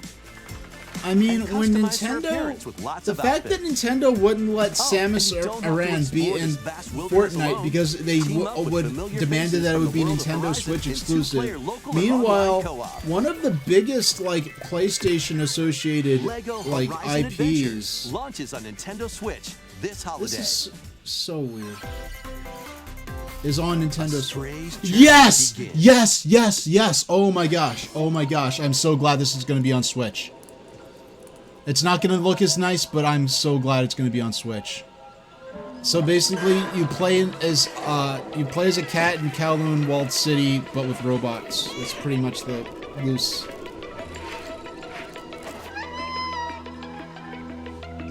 Experience a decaying cyber city through the eyes of a cat separated from their family and friends. I don't know anything Explore about the lore. I don't know alongside anything about the Chrono lore. SB12 I'm gonna. to find your way home. Yeah, this is the most I've ever heard about the actual lore of this. I just know you're in Climb to the a highest heights. Kowloon Walled Create City new type place paths as a for cat. yourself. And and stealthily squeeze into tight spaces. Think like a cat to make your way through the city. Knock things over. Careful though, not everyone is excited to have you slinking around, including hordes of hostile creatures ready to swarm. Keep exploring to venture into more areas of this unfamiliar world. I love and make your way city back to exploration safety. as the thing in games. Like even in the 2D finds its Pokemon way games, I onto just Nintendo love Switch this holiday. this holiday. Okay, even in 2D Pokemon games, I loved exploring the towns more than home, anything Hobbit. else. If you've ever wanted to live like a hobbit from The Lord of the Rings, now a leisurely existence nestled away in an idyllic, quiet corner of Middle-earth can be yours. Oh, this looks comfy as Customize heck. your appearance, decorate your home, and settle into life in the Shire. As a newcomer to the little haven of Bywater, you'll befriend your neighbors, Yeah, work this looks together to comfy. solve problems, and even share a meal. Or 3. Explore, garden, fish, forage, and cook. The best way to build a Hobbit community is by hosting a dinner party with your homemade dishes. Plus, you can trade with your neighbors for unique decorations or special ingredients for even tastier meals. Friendly hobbits and familiar faces await your arrival when Oh, this looks so Tales of comfy. the Shire launches on the Nintendo Switch system this holiday. That's nice. I'll never play it, but Investigate, more comfy games the interrogate, better. checkmate. After this, there's probably only going to be one more game. 2 Ace Attorney spin-off games, including a sequel that was previously unreleased outside of Japan, are Nice. coming to Nintendo Switch as one collection. As the prolific prosecutor Miles Edgeworth, take the case out of the courtroom and investigate crime scenes. Gather information by interviewing people and I know the inspecting evidence. Edgeworth character because I had a Use the friend power who of used logic to solve them a lot as an challenging cases. avatar. Enjoy all new hand-drawn character visuals from the original series character designer, or swap to the original Oh, sprites cool. for a more classic look. Take a break from your investigation to explore the gallery, where you'll find character art, music, including orchestral arrangements, and more. Wow. Past and present collide as you uncover the truth at any cost. Ace Attorney Investigations Collection Ace Attorney launches on Nintendo Investigations. Switch September 6th. Pre-orders begin later today on Nintendo eShop. I still haven't. I'd probably sooner play the Famicom Detective Club remakes.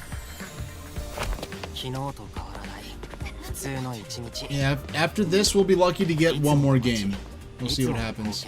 If we don't get one more like big drop after this, I would then I would say that Zelda should have been moved to the end. It's anime, that's what.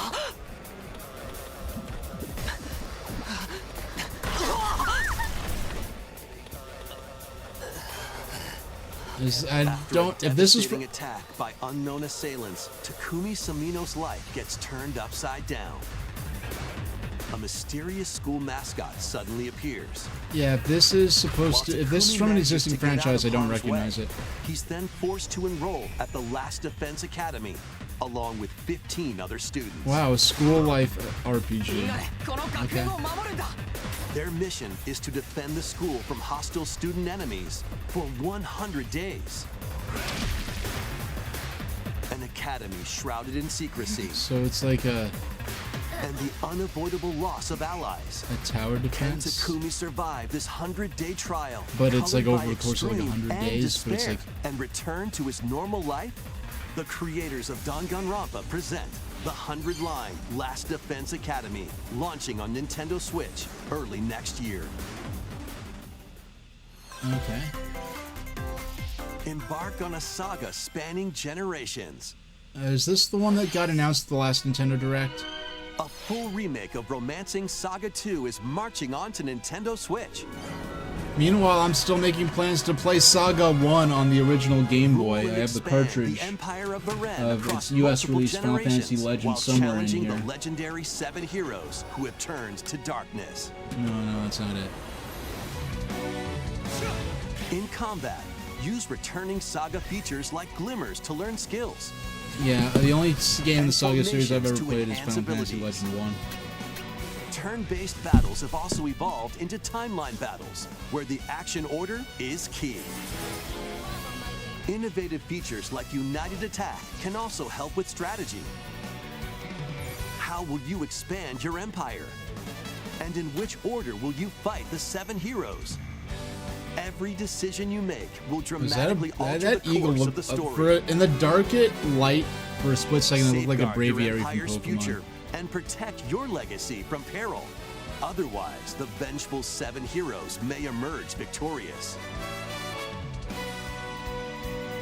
Romancing Saga 2: Revenge of the 7 launches on Nintendo Switch October 24th.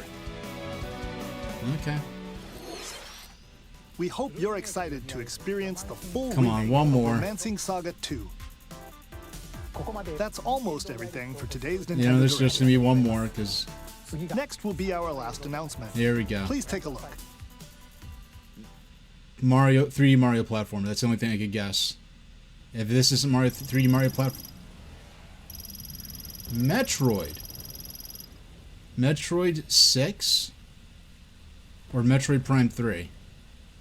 No, it's Metroid Prime 4 or no, it doesn't mean anything. But it could be Metroid Prime 4 or yeah. This looks like they're presenting it like it's going to be 2D.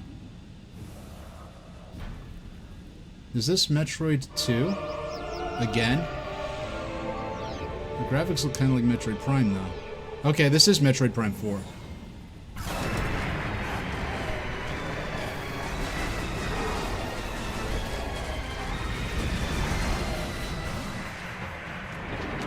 Yeah, after 7 freaking years, you could finally show us gameplay of this game. Now, this game looks cool, but honestly, the manner... And they totally framed that opening shot to be able to be interpreted as, oh, is this going to be a 2D game? But Samus looked too much like Metroid Prime to...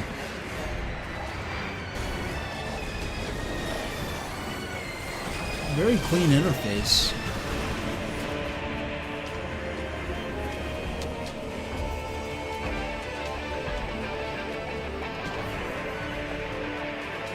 Oh, you have this grid.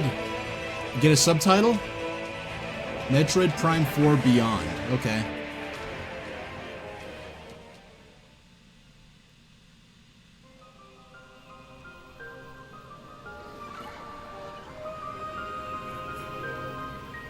Okay, I didn't know if that was the end of the trailer or what, but it looks like we're getting more.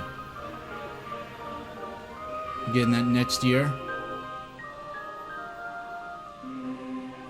Yeah, Nintendo. I don't think anything. The announcement of this game was one of the most severely bungled and mishandled things Nintendo's ever been associated with.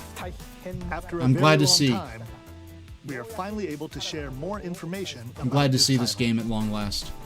Release is planned for 2025. So please wait a little bit longer. We hope you're looking forward to Samus Aran's new adventure. That's all for today's All right. Nintendo Direct. Thank you for watching.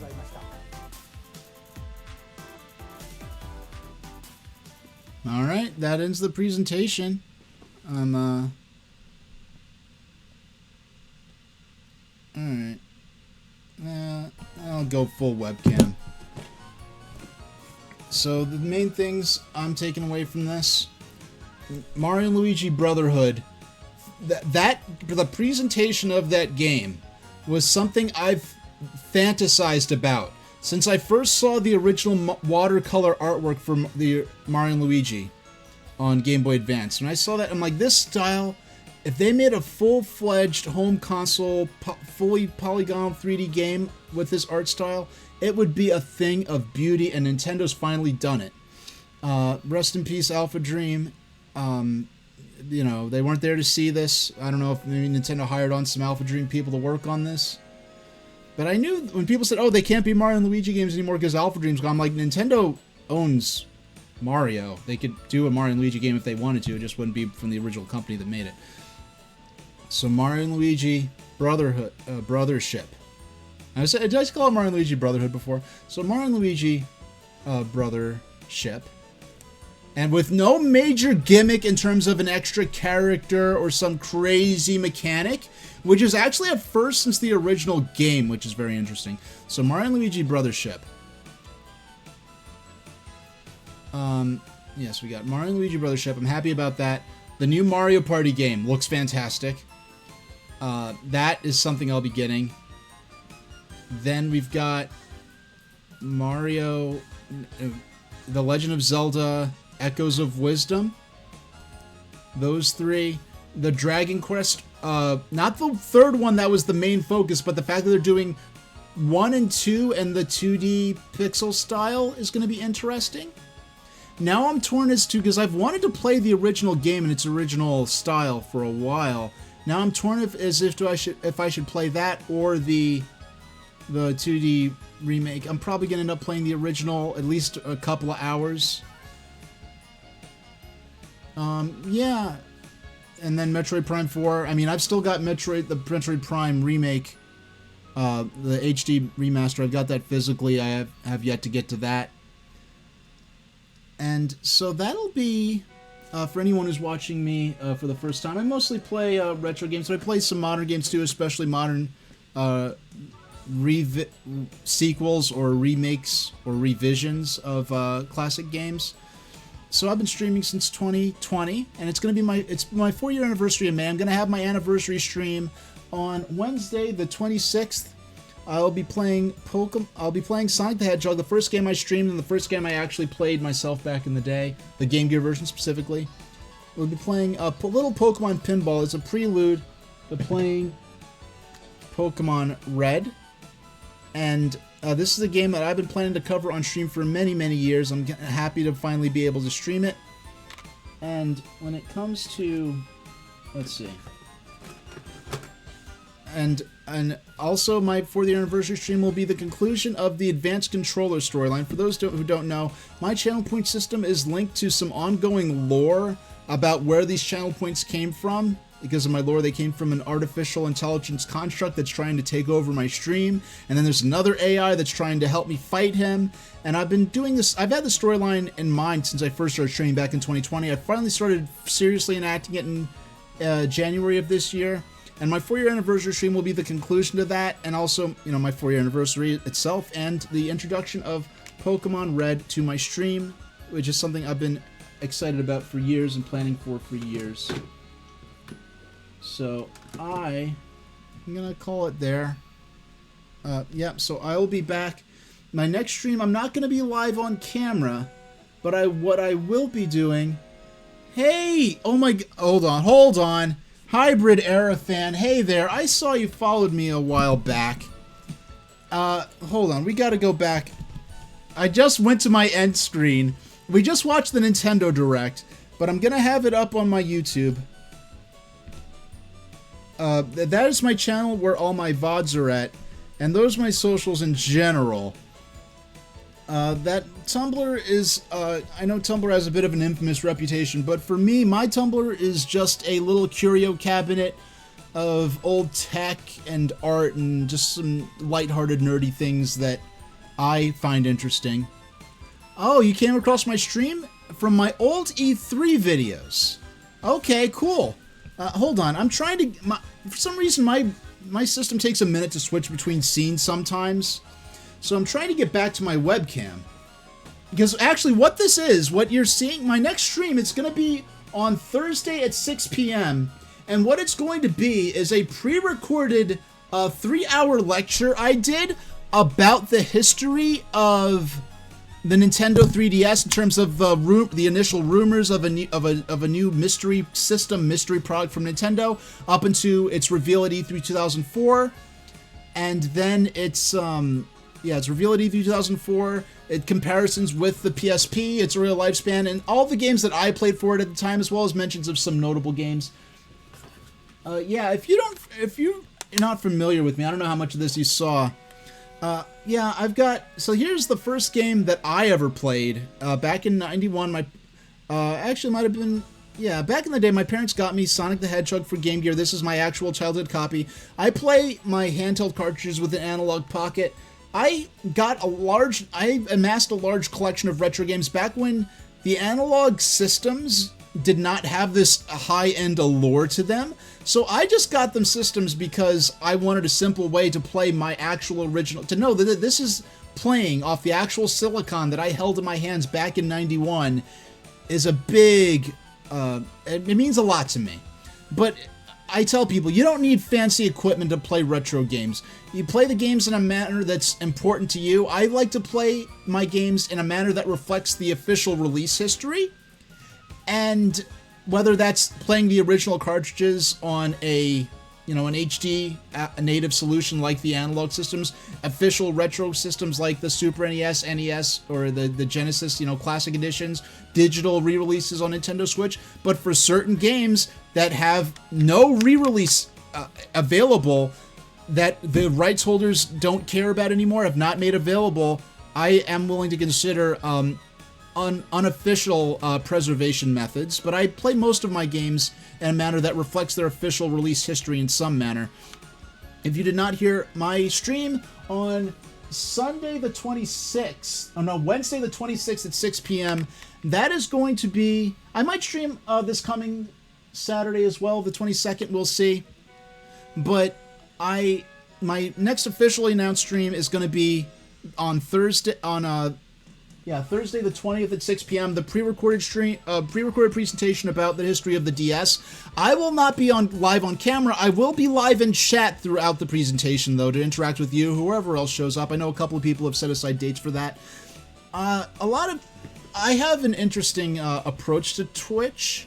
I'm glad to be in a position where I don't have to rely on my popularity or my viewer count or getting donations or paid subscriptions in order to support myself. So if I want to play in television or RCA Studio 2 and half my people don't watch me anymore, that doesn't mean I'm not going to be able to pay my bills or eat. So I'm a smaller streamer. I've heard people say, oh, I've been streaming for over a year. I only have like 50 average followers or 50 average viewers. What am I doing wrong?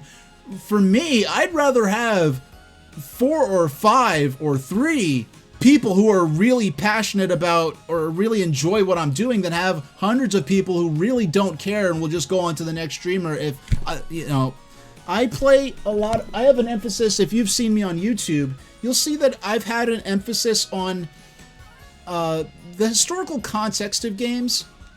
So, like when I played Kirby's Adventure, I also ran commercial breaks that I recorded off my VHS collection from the early 90s, where I ran the television commercial for Kirby's Adventure along with the entire commercial break and seeing what other games, toys, and other products were being advertised at the time. I will often pull up vintage magazines from the time a game was released. If there are any old promotional videotapes, I'll pull out those. I like to provide the historical context for the older games I play. Most of my games are family friendly. I do not consider myself a family friendly streamer. I wouldn't recommend you show me to a younger kid or anything like that, but most of I prefer to keep it, PG-13 max, but I don't consider myself a kid stream or a family friendly stream. One thing I'm very excited about is the fact that in all these years, I've just had so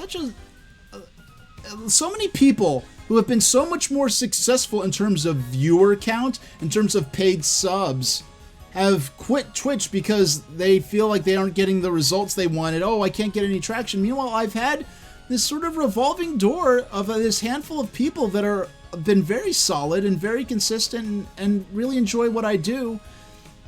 And when people come into my stream and say, oh my gosh, you're actually playing Commander Keen. Oh my gosh, you're actually playing Alleyway. You're actually playing Astro Smash or Utopia on Intellivision. And they're just astounded that anyone's playing those games at all, let alone providing the sort of coverage I'm enjoy providing. That's what makes being on Twitch really exciting for me. Yeah, so you've already found my YouTube. You've seen some of my old videos. Now, this is so on Thursday I'll be doing so in addition to my gameplay stuff, I also, if you missed this, I just sort of talked about this a bit before you spoke up in chat, Hybrid Era Fan. We've also got some ongoing lore. Now, this stream I'm out of character, so to speak. but I've interspersed my since January, my gameplay segments have been interspersed with these sort of storyline segments. And this is something I've been planning since 2020 when I started streaming, something I've really started implementing back in January, these storyline segments where there's this AI spam bot that gave me this evil cell phone that he uses to call me, and the channel points are the cryptocurrency that the spam bot is forcing me to mine to fund some evil scheme that's yet to be fully revealed. So there's the red disk that I used to install his evil mining software. So I've got all these props around, and it's been I'm concluding the story arc. This on June the 26th. I'll be doing my 4-year anniversary stream where I'll be introducing Pokemon Red. I'll also be playing Sonic the Hedgehog and a little Pokemon pinball in between. And I'll be doing the conclusion to my this sort of story arc. And I'll be making some innovations in how I present my streams. But I will never I love appearing on camera as myself, whether I'm playing the character based on me, sort of like how Paul Rubens played Pee Wee Herman, but Pee Wee Herman was kind of loosely based on himself. But when if you want to get a look at those skits, you'll get a sense of what these storyline segments are like. And they've actually impacted the gameplay. I didn't mean to do that. I did not mean to do that. I accidentally pressed a button on my stream deck. But one thing I found was fun to do is, like, for instance, once I was playing the Nintendo Switch remake of Mario vs. Donkey Kong, and the advanced controller, the evil AI entity, I made him mad, so he bricked my Nintendo Switch, and so I'm like, okay, fine then, I'll play the original version, because my Analog Pocket doesn't have an internet connection, so he can't hack into it, so I started playing the original version of the game. So, in the context of the storyline, I resorted to playing the original old version of the game on the original console, to get around the fact that the character disabled my modern system that I was playing the remake on. But for my purposes, it lets me draw a direct comparison of how the Game Boy Advance version is different from the Nintendo Switch remake. So I love incorporating things like that into the stream, things where maybe my storyline of what's going on maybe it impacts the games I play, or how I play those games, which versions, or my play style. Will I play in a game where I have a choice between playing aggressively and playing more peacefully? Perhaps I'll be playing will I ever do a sequel to my lore, The Advanced Controller Strikes Back? Well, for the season finale, the season finale slash season finale and 4-year anniversary stream, I was thinking of several titles. One of those titles might be Penalty Reigns Supreme, but I will, on Saturday the 22nd, in just a few days, I will be doing another stream. So I will be doing my pre-recorded Nintendo DS history presentation on on Thursday the 20th at 6, but on Saturday the 6th, the 22nd, I will be doing a stream that'll be the sort of the setup for the story in terms of the storyline. It will be the setup for my season or series finale, and then that'll set up the storyline that'll unfold throughout my 4-year anniversary stream. That'll tie everything up in my battle to save my stream from being taken over by the Advanced Controller or AdCon.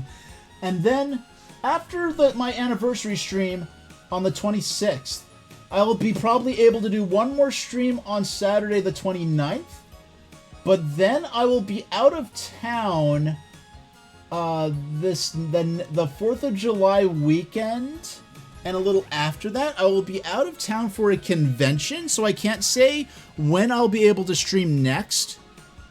But the anniversary stream on the 26th. But yeah, if you want to see my next gameplay, I'm probably going to be playing Pokemon Puzzle League, Mario Kart 64, and maybe a little Mario Kart 8 Deluxe, because I can play all of those on the Switch. I got the Nintendo 64 controller for Switch Online. I haven't really got to take it for a spin yet, so I think Mario Kart 64 and some Pokemon Puzzle League will be good games to take those games out for a spin with my new controller out for a spin, and some Mario Kart 8 Deluxe.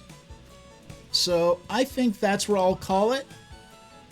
I will see you all next time. Whether you're on the stream for 6 p.m. on Thursday, the Nintendo DS history thing, which I will be present in chat for as the pre-recorded presentation plays. And I may or may not, we'll see, actually do an airing of all of the storyline segments up to this point to catch anyone up on my lore. Because at this point, I have like 4 or 5 hours worth of lore in this whole XLO token advanced controller saga. So yeah, that'll about do it. I'll see you all next time, and thank you very much for watching.